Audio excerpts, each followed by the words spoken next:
Good afternoon. We are going to do a mini lesson right here. And we're going to start with this diagram of the sun. This is what happens when we have solar wind or radiation from a flare.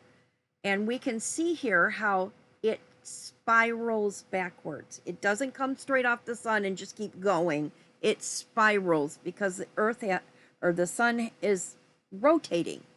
So it follows the rotation of the sun. So you can see when we get something, it's going to have a compression area. You've got the ambient wind on either side. So when you're picturing how solar wind is moving off the sun, you want to picture this. And picture this littered with little teeny tiny ping pong balls. So you can visualize them bumping into each other and them moving each other around. That's what that looks like.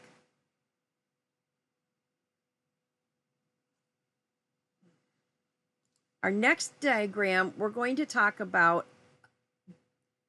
this is our sun, and on the sun is our sunspot.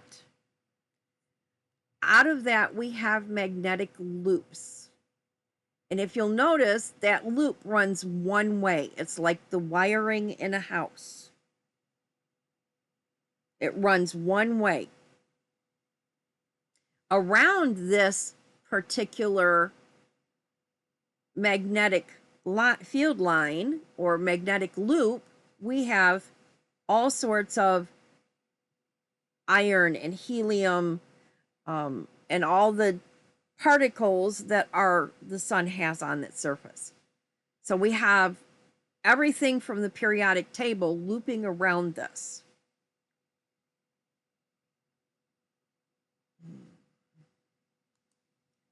As these sunspots become more intense. So we have a negative going to a positive. See how it's going one way, negative into positive. Creates the loop wiring of the house. And as this loop is lifting up off the sun, it stretches. And eventually it loses the ability to keep it on the sun. And these middles will come together and twist and clash.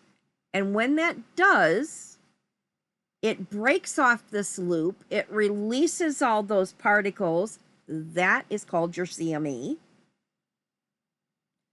When it touches together, it creates an explosion about the size of 4 atomic bombs. And it hurtles that CME off into space. It pushes it hard.